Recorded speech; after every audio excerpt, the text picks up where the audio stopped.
몇 년 전에 제가 영화를 봤던 기억이 나는 오늘 말씀을 준비하다 여러분 축제라는 영화 혹시 보셨어요? 몇 년 된 영화인데 안성기 나왔던 축제. 영화 좀 보고 사세요. 맨날 뭐하고 사시는 거지. 집에 가셔서 유튜브에 축제라는 영화 한번 연결해서 보세요.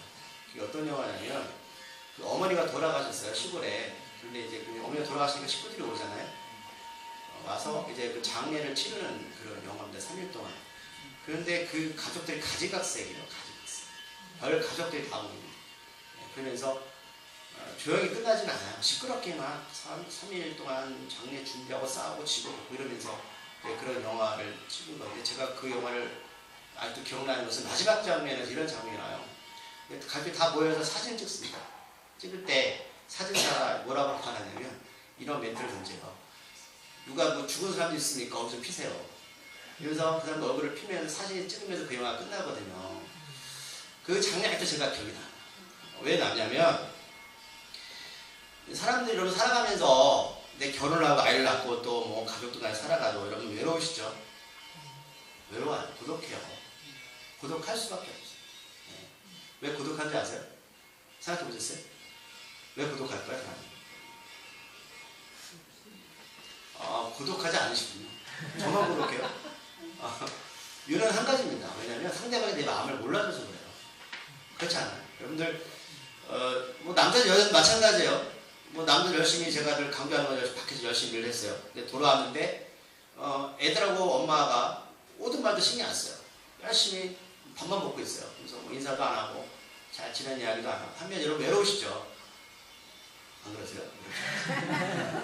괜찮아요. 원래 분위기가 그러니까 우리 집 분위기가 원래 서로 각자 논다. 괜찮아요. 남자는 열심히 나가서 가족들을 위해서 헌신했는데 집에 왔는데 불구하고 마음을 몰라주는 거잖아요.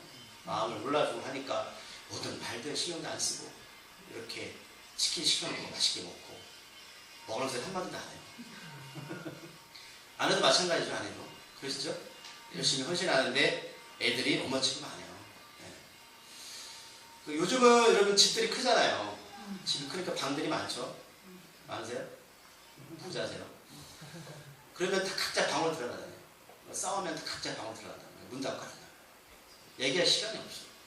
그러니까 외로운 거예요. 고독한 거죠. 그러니까 열심히 내가 10년 후에 집을 장만해야지 집을 장만했는데 방이 4개인데 각자 다 들어가요. 전에는 그래도 이렇게 방 한 칸에 살 때는 저희가 방 한 칸부터 시작했거든요. 원룸에서. 왜냐면 바로 그때 신학교를 들어갔으니까 돈이 없잖아요. 싸워도 갈 데가 없어요. 방 하나에서 지내야 돼요. 그렇지 않습니까? 근데 지금은 열심히 10년 동안 계획해서 집을 장만했더니 도리어 같이 할 시간이 없어요. 그러니까 집 팔고 빨리 원룸을 가세요. 괜찮아요. 원룸 싫으세요? 60평 된 원룸 살면 돼요. 고독합니다. 그러니까 오늘 말씀은 제가 이제 뭐 추석 맞아서 좀 제가 이거 준비했다기보다도 오늘 엘리야라는 사람의 이야기인데 제가 말씀드린 오늘 이야기 우리 얘기입니다. 남 이야기가 아닙니다. 이 사람이 오늘 이제 본문의 앞에 있는 내용들을 잘 아실 거예요. 1대 450을 싸워서 이겼습니다. 굉장하죠? 남자들 이런 허황된 이야기 많이 해요. 내가 젊었을 때 1대 10으로 싸웠다. 누구냐면 유치원생으로 싸웠다. 말싸움으로 이겼다는 얘기 하잖아요. 그렇지 않아요? 1대 450을 싸워서 이겼습니다. 대단하죠? 놀라지 않으세요? 대단하죠. 근데 지금 오늘 말씀의 사전에 보면 그랬던 사람이 4절 말씀을 읽어볼까요? 읽었던 19장 본문 4절 말씀입니다. 자, 그랬던 사람이 어떤 형편을 읽어보겠습니다. 시작. 자기 자신은 방에로 들어가 하루길쯤 가서 한 모뎀나무 아래에 앉아서 자기가 죽기를 원하여 이르되 여호와여 넉넉하오니 지금 내 생명을 거두시옵소서. 나는 내 조상들보다 낫지 못하나이다. 지금 이 사람이 지금 뭐하고 있습니까? 죽여달라고. 기도하고 있는 하나님 앞에서 내 생명을 거두어달라고 말하는 어떤 마음이세요? 왜 이렇게 됐을까요? 어쩌면 성공한 뒤에 이런 무력감이 오는 겁니다. 1대 450에서 싸워서 이겼을 때 여러분 주변에서 어떻게 반응을 했을까요? 여러분들 예를 들면 그거예요. 뭐 진짜 열심히 내가 일을 했더니 승진합니다. 남들 동기보다 김영희 집사님이 막 승진합니다. 일찍 잘려요, 성장하면. 잘리는 거야. 성질도 적당히 해야 돼요. 진짜 잘려요. 막 차장부장 막 올라가요, 젊을 때. 사람 옆에서 대단하다 그러죠. 주변에서 정말 대단하다. 능력 있다. 이렇게 막 축에 세워요. 어느 집 보면 애들이 정말 잘 나가요. 뭐 공부도 잘하고, 뭐 취업도 잘하고. 부럽잖아요. 그죠? 이런 상황인데 그 사람의 속마음은 달라요. 우리 그 속마음 몰라요. 겉으로 드러난 모습 뿐이에요. 상황 가운데서 그 사람이 여러 가지 상황들이 좋으니까 부러워하지만 정말 그 사람의 속마음은 우리가 읽지 못해요. 이럴 수 있다는 거죠. 죽고 싶은 마음이죠. 남들은 나를 굉장히 높이 평가하지만 내 속마음은 외롭고 고독해요. 그렇죠? 근데 이 사람이 또 어떤 일을 행하냐면 엘리야는 이럴 때 450에 싸워서 이겼고 그 이후에는 3년 6개월 동안 그 남유다의 이스라엘 비가 오지 않았는데 기도했는데 비가 내립니다. 무당도 아니고. 이런 능력까지 행했고 바로 오늘 이런 4절에 멘트를 고백하는 거예요. 하나님 제 생명을 죽여주세요. 근데 저는 4절을 보면서 뭐 하는 게 기도예요? 그냥 자신의 목숨 끊으면 안 돼요? 네? 죽고 싶지만 지옥 갈 것 같아서. 여러분들 그런 심정이시죠? 내 목숨을 내가 손을 끊고 싶지만 참아 끊지 못해요. 교회에서 그렇게 가르쳤어요. 자살하면 지옥 간다. 그러니까 누가 날 좀 죽여줘야 돼요. 간대는 집에 가가지고 아내나 저기 남편을 막 성질 듣고 오면 돼요. 하는 게 이런 기도랍니다. 그러니까 본인이 죽고 싶은데 저 두 가지 마음을 생각해요. 첫 번째는 두려움이에요. 정말 죽고 싶지만 한편으로는 또 살고 싶다는 마음이에요. 그러니까 누가 날 죽여주면 죽고 싶은 건데 용기는 나지 않아요. 두 번째는 또 뭐냐면 하나님께 투정이죠. 죽고 싶은 마음이 있긴 있어요. 정말 있지만 그래도 하나님을 알기 때문에 하나님을 향해서 투정을 부리는 거예요. 하나님 뭔가 이 상황을 좀 바꿔주세요. 이러시면 아니겠습니까? 여러분들 그렇잖아요. 내가 정말 이 가정 버리고 싶고 자녀 버리고 싶어요. 살기 싫어요. 한입소리 계속 고개를 살기 싫어요. 그런데 그래도 내 안에 믿음과 신앙이 있기 때문에 가족을 버리지 못하고 아내와 남편을 버리지 못할 때가 있어요. 그렇죠. 그런 마음이에요.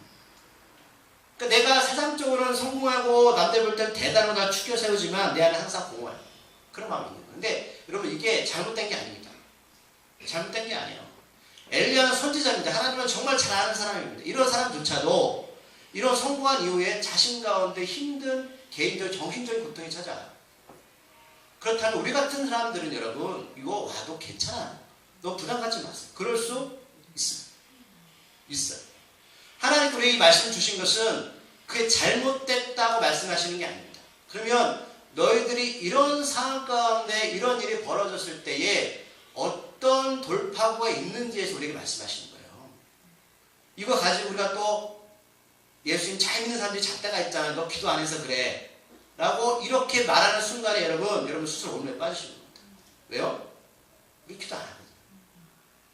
해도 우리 마음에 여전히 공허함이 있거든요. 그러니까 이렇게 보시면 안 돼요. 그럴 수 있어요. 그래서 저는 하나님 너무 좋아요. 왜냐하면 성경에 있는 여러 가지 상황들을 여러분 다 성공한 이야기 기록하지 않았어요. 이렇게 정말 하나님의 사람도 아파하고 실패하고 고독 가운데 있는 상황을 하나님께서 주셨습니다. 그거예요. 그걸 놓치지 마세요. 우리는 그럴 수 있습니다. 차라리 그러지 않는 게 여러분 더 불행한 거예요. 자신을 자기가 속이는 겁니다. 사람들 앞에서 겉모습만 이렇게 표현하니까 남들 보기에 물줄대지만 내 속에서 여전히 고독하고 외로움에도 불구하고 표현을 못해요. 그러면 내가 약해지니까. 약점이 되니까. 차라리 엘리야는 여러분 저는 이 사람이 좋아요. 그냥 로뎀나무 밑에서 하나님께 이렇게 솔직하게 고백하는 거예요. 오늘 배경은 왜 엘리야가 이런 상황이 벌어질까? 오늘 말씀 1절에 보면 우리가 앞에서 보았지만 이 선지자가 굉장히 능력을 취합니다. 1대 450 이겼는데 이 450명이 누구냐면 아합, 그러니까 왕의 왕 이세벨의 여자의 측근들이었습니다. 그러니까 이 이세벨 아시지만 이방인이었어요. 바알신을 섬기는 사람이었습니다. 바알신을 섬기는 추종자 450명을 엘리야 선지자 하나님의 도움으로 쓸어버립니다. 그런데 이 왕이라는 사람을 1절에 보면 어떤 말씀이 있냐면 참 이 여러분 남자들이래요. 아합이 엘리야가 행한 모든 일과 그가 어떻게 모든 선지자들을 칼로 죽였는지 이스라엘에게 말했다라는 거예요. 왕이 높아요, 왕비가 높아요? 그럼 집에서 여러분 남자가 볼까요? 여자가 볼까요? 솔직히 말씀해. 여자가 세지요. 남자가 세요? 여자가 세지. 여자가 세요. 지금 왕이 이세벨한테 가가지고 그런 상황들 가가지고 고자질하는 겁니다. 근데 오늘 원어에 보면 더 재밌게 표현되어 있어요. 이 왕이 아주 소근소근 비밀스럽게 말했다는 거예요. 그리고 왜 이렇게 이야기할까요? 왕이 이세벨이 무서운 거예요. 간단해요. 사람들이 볼 때는 왕이 자리니까 왕이 나라의 중심이잖아요? 아니요. 아방이 중심이 아니에요. 이 나라는 누가 중심이에요? 이세벨이 중심. 가정은 똑같아요. 아주 비밀스럽게 이런 상황들을 이세벨한테 말해요. 그러니까 이세벨 이야기 듣고 어떻게 됐을까요? 화납니다. 예를 들면 여러분이 이제 오늘 친정이나 시댁에 갈 거예요. 잘하세요. 싸울 수 있어요. 친정 시댁일로. 남편은 좋은 얘기를 했는데 아내는 그거를 꼬아서 하죠. 그럴 수 있어요. 자, 이런 상황이 벌어졌을 때 이세벨이 어떻게 반응하냐면 2절에 보면 네가 450명을 죽인 것처럼 내가 바알신의 이름을 걸고 널 반드시 어떻게 해요? 죽여버릴 거야. 자, 왕비가 이런 마음 먹으면 왕비가 힘이 더 세요. 엘리야가 어떻게 반응해야 될까요? 여러분이 만약에 엘리야는 어떻게 반응하셔요? 이 소리 들었어요. 그래서 난 믿음이 있으니까 난 기도하면 모든 문제가 해결될 거야. 죽일 때 죽여. 내가 450을 해치웠어. 아무리 군대를 보내도 나는 그 군대 하나님 이름으로 이길 거야. 그렇게 하시면 결론은 어떻게 될까요? 죽어요. 여러분들이 세상 살다 보면 이런 기도하면 다 문제 해결되죠? 점점 믿음이 우리가 이제 공감대에 형성이 되는 거예요. 안 됩니다. 안 돼요. 엘리야가 이 소리를 듣고 그 자리에 머물렀으면 죽습니다. 그래서 3절에 보면 엘리야가 선택했던 방법이 뭐예요? 형편을 봅니다. 어떤 형편이요? 자기가 죽을 증이 된 거예요. 그 선택한 방법이 뭐예요? 자기 생명을 위해서 도망갑니다. 도망가야죠. 이게 믿음 있는 사람입니다. 네. 도망가야 살아요. 도망가셔야 됩니다. 어떤 상황이 벌어지면 일단 도망가셔야 될 때가 있어요. 너무 기도만 하지 마세요. 근데 이 사람이 도망간 이유가 뭐예요? 자기의 생명을 지키기 위해서 도망가는 겁니다. 엘리야 선지자 하나님의 사람 여러분 도망갈 때가 있습니다. 저도 도망갈 때가 있어요. 정말 그럴 때가 있어요. 도망가는 거 여러분 창피한 게 아닙니다. 하나님이 그때마다 도와주시면 좋지만 하나님이 여러분 응답하지 않을 때도 있습니다. 근데 이 사람이 자기의 사안을 부엘사바에 두고 나서 머물게 하고 왜 이 사람을 두고 가냐면 제가 추측하는 그거예요. 혼자 도망가는 게 낫죠. 그래서 할 확률이 높습니다. 자기 딴에 머리 쓰는 거예요. 그래서 오늘 4절에 그러고 나서 광야로 들어갑니다. 여러분 우리가 광야에 대해서 몇 번 말씀드렸어요? 광야는 힘들지만 하나님을 만나는 곳이라고 말씀드렸어요. 광야로 들어가는 이유도 여러 가지가 있을 텐데 제가 볼 때는 들어가면 자기를 쫓는 사람이 힘들어요. 그래서 살 수 있는 길을 선택한 겁니다. 나름대로 자기가 죽든 아니면 이 사람을 쫓아내지 못하든 선택을 한 건데 너무나 광야에 간다면 제가 광야는 아시겠지만 낮에는 굉장히 덥고 밤에는 추워요. 체력이 금방 소비됩니다. 이 사람이 도망갈 때 옷을 챙겼는지 먹을 챙겼는지 모르겠지만 오늘 말씀을 봐서는 먹을 것도 챙기지 못했어요. 그만큼 긴박합니다. 왜 이유를 오늘 이후의 말씀을 보면 이 사람이 준비되지 않게 도망가서 알 수가 있습니다. 그러니까 굉장히 급하게 도망한 겁니다. 그래서 광야에 들어갔는데 그 추위가 더 힘들어서 로뎀나무 밑에서 쉬다가 하나님께 죽여달라고 지금 기도하는 장면이 나오는 거예요. 제가 로뎀나무를 찾아봤어요. 어떤 나무일까 찾아봤는데 이게 나무가 한 1m, 2m밖에 자라지 않고요. 풍성한 잎이 있는 게 아니에요. 그러니까 햇살을 그렇게 막아주지 못합니다. 그런데 쉴 곳을 찾는데 이 광야에는 쉴 곳이 로뎀나무 밑에는 게 없어요. 그러니까 여러분들이 인생을 살다가 내가 어떤 그 해결책을 찾아야겠다고 애를 쓰는데 최선의 선택이 결국 로뎀나무다. 근데 이 로뎀나무의 특징이 이 사람들이 먹는데 이 나무를 먹는데 그늘도 작고 너무나 굶주릴 때에 먹는 나무래요. 우리 옛날에 보릿고개 때 하지만 이 나무는 잘 껍질을 먹지 않는다. 어떻게 보면 가장 그 절대적인 위기의 순간에 엘리야가 숨어 들어간 그 로뎀 나무는 도움을 주지 못하는, 그러니까 아주 최소한의 어떤 그 탈출구만 주는 거예요. 한계가 있다는 거죠. 그런 나무 밑에 지금 죽여달라고 지금 하나님께 기도했습니다. 그러니까 여러분 지금 엘리야는 지금까지 하나님의 선지자로 살아왔어요. 앞에서도 여러분 그가 싸운 것은 자기 때문에 싸운 게 아닙니다. 그렇죠? 하나님의 뜻과 이스라엘 백성의 회복을 위해서 바알 선지자 450을 해충으로써 그들이 회복하기를 바란 거예요. 그러니까 자기 때문에 산 게 아니에요. 하나님의 사역자로서 목회자 여러분들처럼 내가 하나님의 사람으로서 하나님 일을 감당한 것 뿐입니다. 그런데 지금 자기가 위기에 처했을 때에 지금 엘리야가 자기 위해서 할 수 있는 게 있습니까? 없어요. 아무것도 없어요. 이거예요. 내가 가족이 됐든 공동체가 됐든 내가 내 힘을 다해서 애쓰고 힘썼는데 정작 나한테 이런 고독과 외로움과 위기가 왔을 때에 나에 대해서 내가 할 수 있는 게 없더라고요. 저는 그래요. 없더라고요. 제가 여러분들 뭐 상담도 들어주고 어제도 어떤 성도분들 만났는데 잘 들어줘요. 근데 그분들은 목사님께 얘기를 하잖아요. 저한테. 그럼 오늘 제가 뭐 상담도 해주고 얘기도 해주지만 저한테 정작 저한테 어려움이 오면요. 제가 잘 풀 것 같죠? 제가. 전혀 그렇지 않습니다. 너무 깝깝해요. 그래서 제가 여러분들 찾아가서 말할 수 있을 것 같으세요? 못하죠. 근데 우리가 엘리야가 그런 심령이었다는 겁니다. 정작 내 문제는 해결을 못해요. 교회나 어디 가면 정말 당신 믿음 있어요, 신앙 있어요, 기도도 많아요, 문제 없어라고 얘기하지만 정작 내 문제는요, 내가 해결을 못해요. 사도반전에서 이 마음을 읽을 수 있는데 이 사람이 뭐라고 엘리야가 표현하냐면 여호와여 넉넉하오니 지금 내 생명을 거두시옵소서. 나는 내 조상들보다 낫지 못합니다. 그래서 여호와의 넉넉하다는 뜻은 풍족하다는 뜻이 아니라 공동번역에 보면 이게 성경 더 확실하게 이 해석을 잘 해석하고 있어요. 어떤 뜻이냐면 이제 다 끝났습니다. 다 끝났어. 끝났습니다.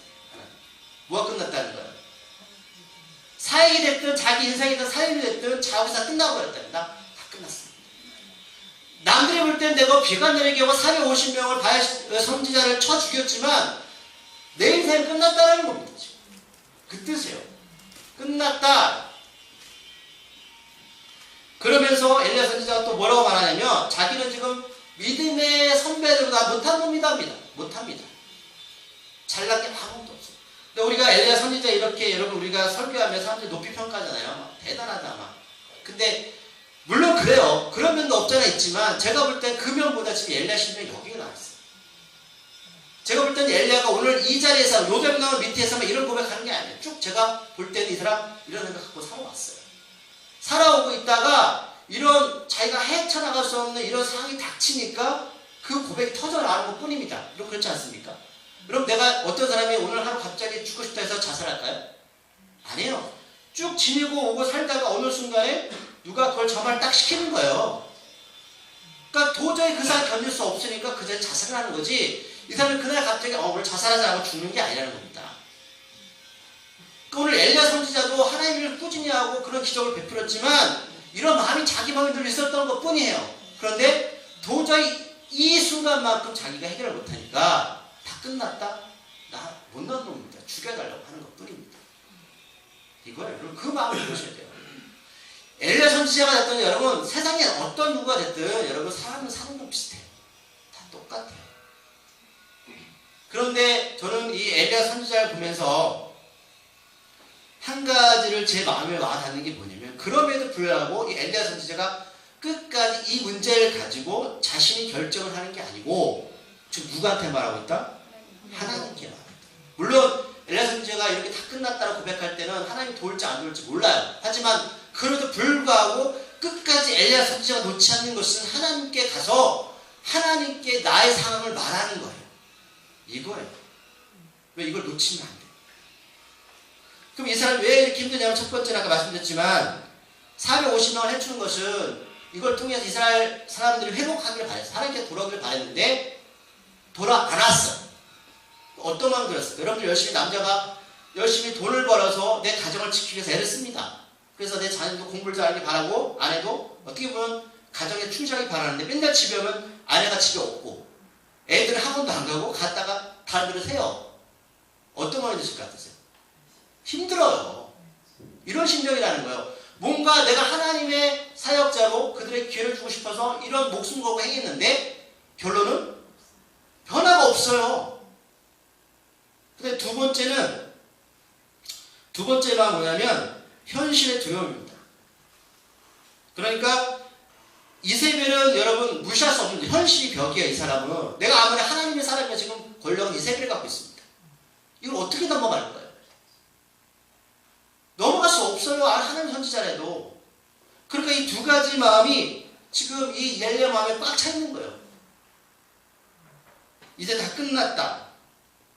그래서 5절에 보면 그들도 열악한 노동력 아벨에서 사는데, 자, 오늘 말씀 여러분 이 사람이 기도하고 나서 자죠. 왜 잘까요? 낮에는 덥고 밤에는 춥고, 여러분 그늘도 제대로 이렇게 가려주지 못합니다. 근데 왜 이 자리에 삽니까? 이유는 간단해요. 너무 피곤해요. 너무 피곤해요. 또 광야는 여러분 또 위험하잖아요. 맹수도 있고. 자, 오늘 찬송가를 왜 야곱의 이 찬송을 불렀냐면 야곱이 그랬어요. 야곱이 자기 형 에서를 속여서 너무 힘들어서 오늘 찬송가 뭐예요? 돌베개를 베고 잠을 잡니다. 여러분 돌베개를 베면 잠이 와요? 안 오죠? 근데 왜 잠이 올까요? 너무 피곤해요. 너무 피곤해요. 이 심정이에요 지금. 더위와 추위도 잠을 막을 수가 없습니다. 여러분들 어려움을 좀 주무셔야 돼요. 정말이에요. 자야 돼요. 근데 5절에 보면 이때 누가 나타납니까? 천사가 나타납니다. 그러니까 하나님이 이런 식으로 반응하시죠. 하나님 이런 식으로 반응하시죠. 자, 근데 이 천사가 엘리야를 만나고 나서 장면이, 저는 이 중간 부분에 5절 중간 부분에 이 말씀을 제가 좀 마음에 와닿는데, 어떤 말씀이냐? 천사가 그를 어루만졌다. 이게 어떤 느낌일까? 여러분 어떨 때 어루만지세요? 그렇죠, 맞아요. 자식을 패고 아빠가 밤에 들어가서 자녀를 만날 때, 만질 때 그런 느낌 아니세요? 어루만질 때. 그럼 이 마음 하나님의 아버지가 왜 어루만지실까요? 애틋한 거예요. 제가 이 어루만진 표현을 제가 다른 성경에 찾아봤는데 다니엘서 9장 18절 이런 말씀이 있더라고요. 그가 내게 말할 때에 내가 얼굴을 땅에 대고 엎드려 깊이 잠들매 그가 나를 어루만지셔서 일으켜 세우시다. 또 오늘 장면을 비슷한 장면이 또 두 가지. 오늘도 그 5절에 보면 어루만지시고 끝나는 게 아니죠. 그 얘기일 때 일어나서 먹으라. 아까 다니엘도 일어나라고 말씀하시잖아요. 아, 그렇구나. 하나님은 일어나기를 원하십니다. 어루만지시는 목적이 뭐냐면 일어나라는 거예요. 왜 일어나야 돼요? 누워있으니까. 도저히 힘들어서 내가 버틸 힘 없으니 하나님이 일어나는데 이 힘을 내가 주겠다는 거죠. 그러니까 다니엘하고 오늘 엘리야 공통점 그거더라고요. 근데 그냥 일어나라고요? 하나님께서 먹으라고 말씀. 일어나 먹으라. 그러니까 6절에 보면 숯불에 구운 떡과 물 한 병 주죠. 그죠? 근데 하나님 주시려면 많이 주지. 천사 보내서 줄게 겨우 여러분 구운 떡하고 물 한 병입니까? 근데 여기 숯불 한 병은 잘못됐는데 원에 보면 이게 원래 구운 돌에다가 떡을 올려서 먹는 겁니다. 얘는 유목민이기 때문에 돌은 많잖아요, 강에. 그걸 데워서 여기다 떡을 올려서 먹어요. 여러분 왜 그럼 하나님께서 이렇게 작은 것을 주실까? 왜일 것 같으세요? 여러분 이렇게 힘들 때 너무 많이 먹으면 안 돼요. 그렇죠? 근데 제가 이 장면에서 제가 몇 번 말씀드렸던 요한복음 21장 장면이 생각이 났습니다. 어떤 장면인지 아세요? 예수님이 십자가 돌아가실 때 쟤네 도망갔어요. 그렇죠? 그때 그들이 뭐하러 갔습니까? 얘들이 물고기 잡으러 갔는데 많이 잡았죠? 그날 끝내주 잡았어요? 못 잡았어요. 근데 주님이 돌아가시고 갈릴리에 나타나십니다. 그리고 요한복음 21장 3절에 보면 이렇게 말씀하세요. 주님께서 숯불에다가 뭘 준비하셨어요? 생선하고 떡을 준비하셨어요. 이렇게 말씀하십니다. 예수께서 가셔서 떡을 가져다가 그들에게 주시고 생선도 그와 같이 하시니라. 직접 자기가 준비한 음식을 가져다 줍니다. 책망 한마디도 안 했어요.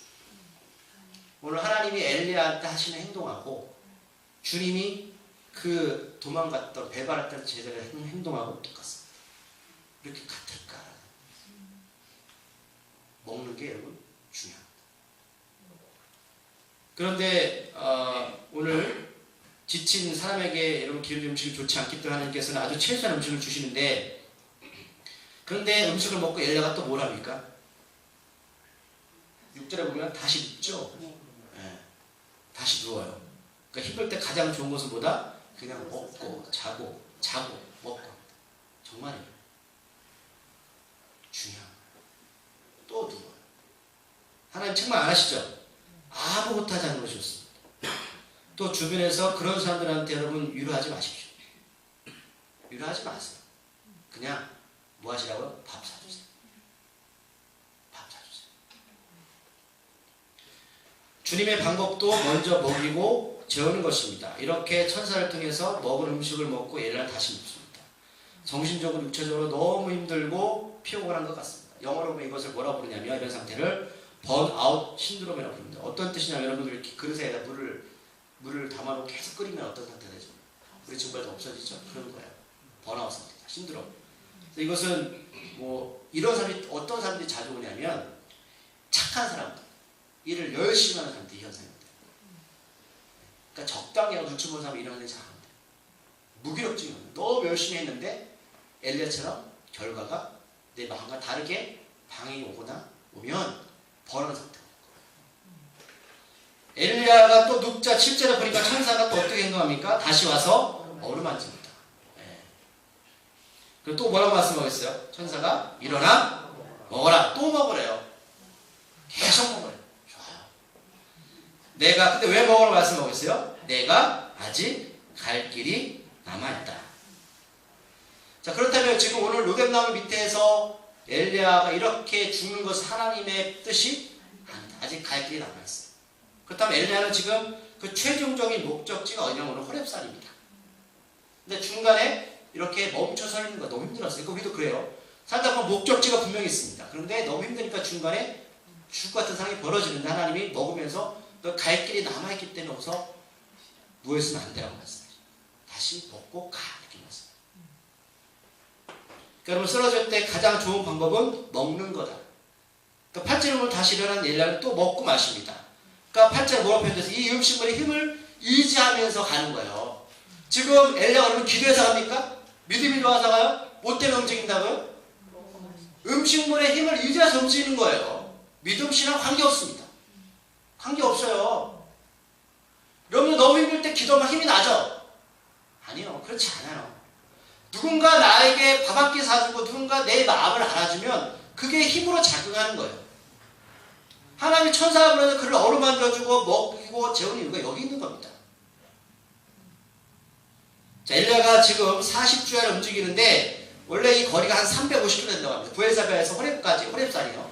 호렙산은 모세가 십계명을 받은 장소입니다. 이게 왜 지금 엘리야가 호렙산까지 가고 싶어 하는 걸까요? 하나님 만나고 싶어 하는 거예요. 최종적 목적지 거기에요. 그러니까 우리가 남들 신앙이 있다고 하면 투정부로 힘들어하지만 하나님을 만나고 싶어 하면 갈망이 내 안에 있어요. 근데 그 방법을 모를 뿐입니다. 가다가 지쳐서 중간에 쉬는 것 뿐이에요. 그 차일 뿐이에요. 우리에게 딱 그런 마음이 있습니다. 근데 350km를 가면 정상적인 거리로 가면 열흘이면 도착한다고 해요. 밤낮으로. 그런데 지금 엘리야는 40일 걸렸습니다. 왜 40일 걸렸을까요? 힘들어서 그랬을 때고 이게 40이라는 숫자는 굉장히 중요해요. 이스라엘 백성은 광야에 40년을 보냈습니다. 예수님도 40일 동안 금식기도를 했습니다. 힘들어서 그럴 테고 제가 볼 때는 이 사람이 나름대로 40일 동안 많은 생각을 했을 것 같아요. 아브라함 이삭을 바치면서 여러분 그냥 간 게 아니에요. 며칠이 걸렸습니다. 여러분 생각이 안 되겠습니까? 내가 지금 살았던 인생 하나님 만났을 때 어떻게 하나님께 알아야 될까? 여러 가지 심정, 사역을 내려놔야 해야 돼. 이런 고민들이 각자가 갖는 거예요. 그러니까 제가 볼 때 엘리야가 그 시간을 가진 겁니다. 40일 동안. 바울이 예수를 다메도사 만나서 2년 동안 없어졌잖아요. 그 2년 동안 뭐 했을까요? 자기 자신을 다시 한번 돌아보는 겁니다. 내가 하나님의 사람으로서 어떻게 사역을 감당해야 될까? 어떤 길을 가야 될까? 이런 시간이 필요하다는 겁니다. 그래서 열흘 걸릴 시간을 지금 이 사람은 40일 걸렸어요. 그런데 오늘 9절에 보면 하나님께서 엘리야에게 이렇게 말씀하시죠. 엘리야야 내가 어찌 여기 있느냐. 지금 엘리야 호렙의 산에 불에 들어가서 도착했습니다. 자, 그럼 하나님이 지금 엘리야상을 몰라서 물어보시는 거예요?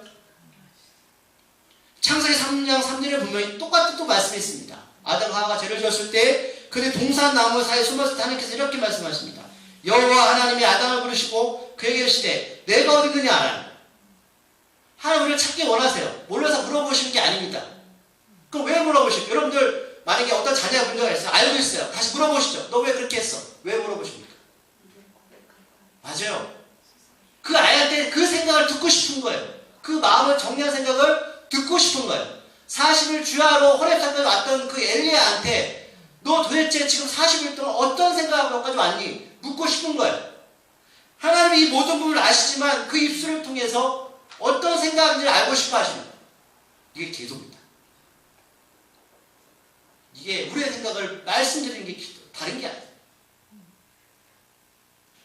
자, 그랬더니 10절에서 뭐라고 이 사람이 고백합니까? 10절 말씀. 그가 대답하되 내가 만군의 하나님 여호와께서 열심히 일벌하오니 이는 이스라엘 자손이 주의 언약을 버리고 주의 제단을 헐며 칼로 주의 선지자들을 죽였으며 오직 나만 남았거늘 그들이 내 생명을 찾아 빼앗으려 하나이다. 아멘. 지금 이 사람이 자기 생각을 말하는 건데 여호와께서 열심히 유별하다 이 뜻은 이 해석은 하나님 당신이 그렇게 아끼는 이스라엘이 약속을 버리고 제단도 하고 칼로 하나님의 선지자를 죽이려 했기 때문에 제가 그래서 르벤나무 밑에서 죽으려고 했고 40일 동안 오면서 그 생각에 빠져서 내가 어떻게 하면 다시 마음을 돌이킬까 생각이 왔습니다 라고 얘기하는 거예요. 여기서 나만 남았다라는 표현 히브리 언어에 보면 바드예요. 고립되어 있다는 거죠. 나는 고립되어 살았습니다. 외롭습니다. 너무 외로워요. 내가 하나님을 그렇게 했지만 사람들도 변화가 없고 그들 둘이 하나님 멀리했고 제가 도대체 어떻게 살아요? 외롭습니다.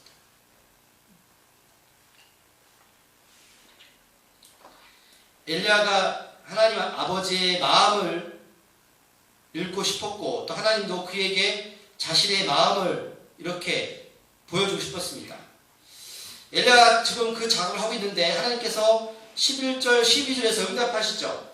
읽어볼까요? 시작. 여호와께서 이르시되 너는 나가서 여호와 앞에서 산에 서라 하시더니 여호와께서 지나가시는데 여호와 앞에 크고 강한 바람이 산을 가르고 바위를 부수나 바람 가운데 여호와께서 계시지 아니하며 바람 후에 지진이 있으나 지진 가운데도 여호와께서 계시지 아니하며 또 지진 후에 불이 있으니 불 가운데도 여호와께서 계시지 아니하더니 불 위에 세미한 소리가 들리는지라. 아멘. 오늘 하나님께서 우리에게 이걸 방법을 보여주시는 거예요. 잘 들으셔야 됩니다. 자, 오늘 엘리야가 죽고 싶은 심정을 하나님께 그 모든 것을 알 때 하나님께서 그 이런 고독함과 외로움을 탈출하시는 마음을 두 가지를 보여주시고 첫 번째 뭐예요? 하나님께 나아가라. 두 번째는요, 하나님 앞에 서라. 이걸 알려주죠. 하나님께 나가야 돼. 서야 돼. 그러니까 아까 돌아가 보면 여러분들 내가 믿음이 떨어지고 죽을 것 같은 그 순간에도 다 좋아요. 여러분 나름대로 방법을 찾으십시오. 내가 뭘 하든 방법을 찾으시는데 놓치지 말아야 될 건 뭐라고요? 하나님께 그래도 나가셔야 돼요. 그리고 하나님께 쓰셔야 돼요. 이거 놓치면 안 돼요. 하나님 방법을 알려주시는 거예요. 그랬더니 그리고 그 앞을 하나님께서 지나가시죠. 그죠?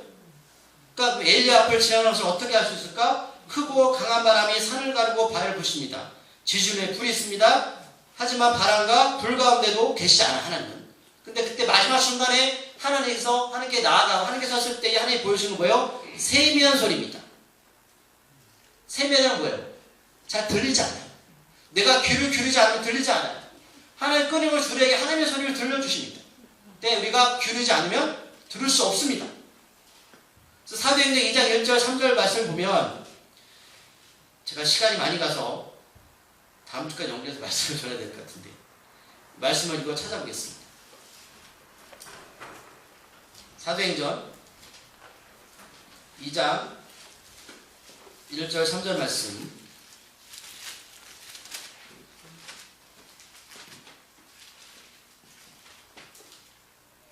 찾으셨어요?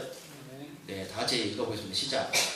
오순절 날이 이미 이름에 그들이 다 같이 한 곳에 모였더니 후련히 하늘로부터 급하고 강한 바람 같은 소리가 있어 그들이 앉은 온 집에 가득하며 마치 불의 열처럼 갈라지는 것들이 그들에게 보여 각 사람 위에 하나씩 임하여 있더니. 아멘. 여러분, 아까 엘리야가 하나님 앞에 서고 하나님이 나갔을 때에 하나님 임재했던 그 순간은 오늘 사도행전하고 좀 매치가 되십니까? 매치가 됐어요?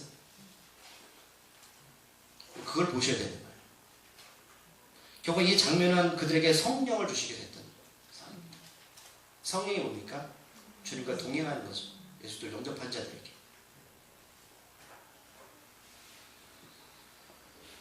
제가 오늘 시간이 많이 가서 더 길게 하면 다음 주에 좀 연결해서 하려고 합니다. 제가 원래 계획은 안 했는데 제 과 하나님 계획은 다르기 때문에 몇 가지만 오늘 말씀드리고 싶습니다.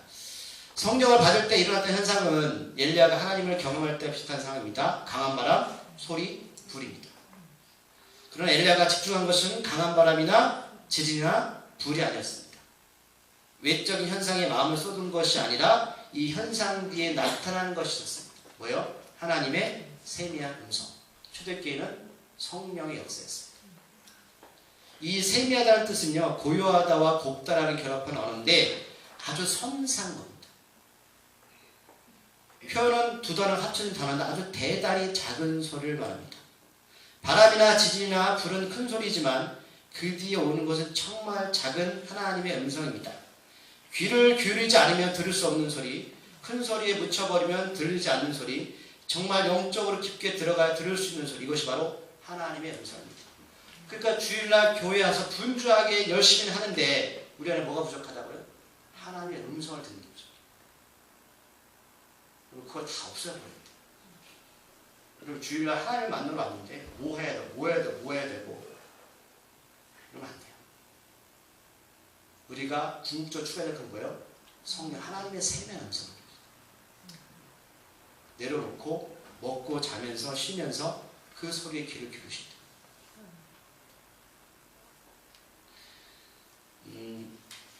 여러분, 그럼 이 세미한 하나님의 음성을 제가 좀 정리하겠습니다. 다음 주에 보충 설명해드리고, 이 세미한 하나님의 음성을 어떻게 들을 수 있을까요? 소리가 크지 않고 섬세하게 들렸다라는 것은 어떤 외적으로 파동에 의해서 우리가 듣는 소리가 아니었음을 알 수 있습니다. 이해하세요? 소리는 파동에 의해서 전해지죠. 그런 소리가 아니고 내적으로 마음에서 들리는 소리가 가능성이 큽니다. 외적으로 들려왔다면 우리가 바울님 말씀하셨지만 다메섹 도상에서 아무도 못 들었어요. 바울만 들었습니다. 그 음성은 몰라요, 주변 사람들. 하나님께서는 이렇게 우리들 마음에 자신의 소리를 들려주실 때가 있습니다. 우리 말씀을 읽고 제가 오늘 정리합니다. 자, 고린도전서 2장 13절 말씀에 이런 말씀이 있습니다. 우리가 이것을 말하거니와 사람이 지혜가 가르친 말로 아니하고 오직 성령께서 가르치신 것으로 하니 영적인 일은 영적인 것으로 분별하느니라. 형체가 없이 영으로 존재하는 하나님께서 소리라는 특별한 방법으로 자신의 생각을 우리들에게 전달하실 때가 있습니다. 그런데 이 일들을 분별하는 것은 다른 방법이 아니라 오직 성령으로만 가능하다. 네, 바울스님이 고린도전서 2장 13절 고백인데 왜 이런 고백을 했냐면 말씀드렸지만 바울스님은 경험했어요. 다메섹 도상에서 하나님의 세밀한 음성을 본인은 들었습니다. 그래서 그가 이것은 영적인 방법만 필요하다. 다른 방법이 없다. 여러분, 하나님께 나가셔야 됩니다. 네. 그리고 있는 그대로 여러분 그냥 쉬세요. 먹고 마시고 주무세요. 일어나셔서 하나님께 나가셔서 하나님의 세밀한 음성을 들을 준비를 하셔야 됩니다. 여기까지 마치고 다음 주에 연결해서 하도록 하겠습니다. 기도하시겠습니다. 하나님, 저희가 참 믿음이라는 것은 무엇인가 열심히 해야 되고 무언가 부원줘야 되고 무언가 내가 잘하면 되는 것 같지만 그 뒤에 오는 우리의 허탈함과 불협감은 어떻게 감당할까 생각이 듭니다. 아버지, 오늘 엘리야 선지를 통해서 우리에게 말씀하시는 이 부분을 우리가 다시 깨닫기를 소망합니다. 같이 우리 공동체에서 먹고 마시고 일어나기를 소망합니다. 그리고 하나님의 목적지인 하나님의 호렙산에 가서 하나님의 세미한 음성을 듣기를 소망합니다. 우리 그 믿음을 허락하여 주시옵소서. 예수님의 이름으로 기도드립니다.